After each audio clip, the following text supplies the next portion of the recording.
Alors, normalement, tu as fait ta lecture en français. On passe donc aux mathématiques. On va faire de la géométrie. Première chose, on va se rappeler tout ce qu'on avait vu en géométrie. J'aimerais que tu répondes à ma question. Comment est-ce que je trouve un axe de symétrie? Tu mets pause et tu essayes de répondre à la question. Normalement, tu as répondu à ma question. Pour trouver un axe de symétrie, c'est simple. Je dois plier. Il ne faut pas hésiter à plier.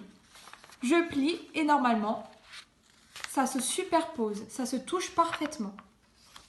J'aimerais que tu répondes à ma deuxième question. Est-ce que les axes ne sont que verticaux ou est-ce que j'ai des axes de symétrie qui sont autrement?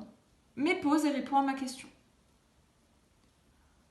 Normalement, tu as répondu qu'il y avait des axes de symétrie verticaux, horizontaux et obliques.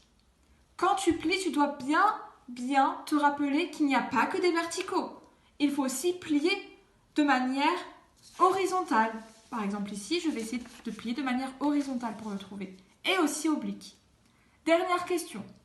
Avec quoi est-ce que je trace mon axe de symétrie? Il me faut deux choses. Je te laisse trouver et mettre pause. Normalement, tu as répondu que pour un axe de symétrie, j'avais besoin d'une règle et d'un crayon rouge ou d'un stylo rouge. Tu ne peux que tracer un axe de symétrie avec une règle, un crayon ou un stylo rouge. Maintenant, tu vas devoir chercher chez toi du matériel. Tu auras besoin donc d'une règle, d'un crayon rouge ou d'un stylo rouge, d'un crayon de papier et de la feuille de maîtresse Angel. Je te laisse mettre pause et chercher la feuille de maîtresse Angel, un crayon de papier, une règle, un crayon ou un stylo rouge. Normalement, tu as devant toi un crayon de papier, un crayon ou un stylo rouge, une règle, ainsi que le travail de maîtresse Angel.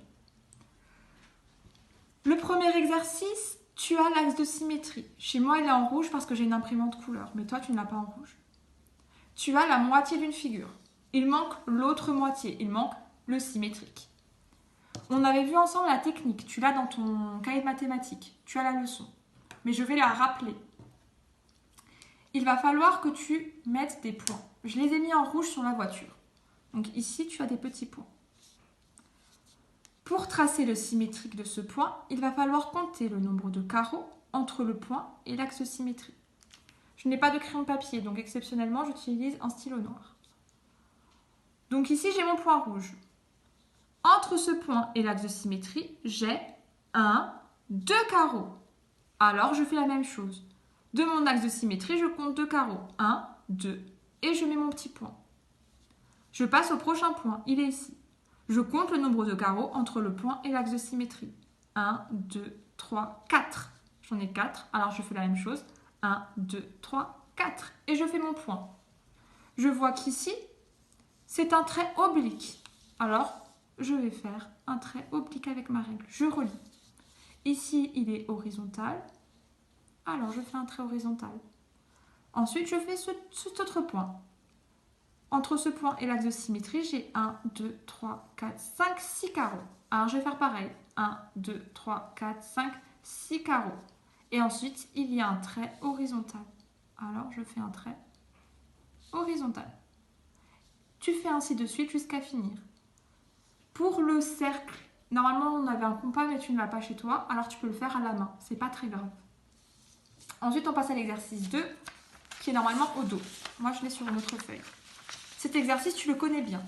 Tu as besoin d'une règle et d'un crayon rouge ou d'un stylo rouge ou d'un feutre rouge. Il va falloir trouver les axes de symétrie.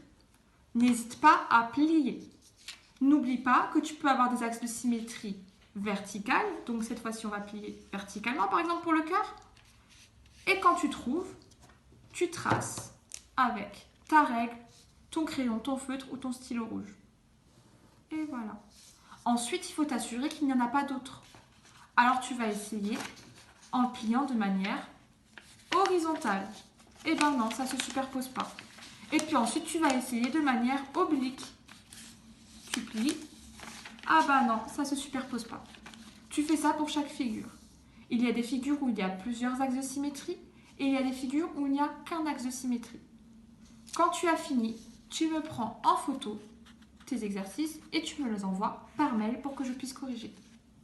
Bon travail!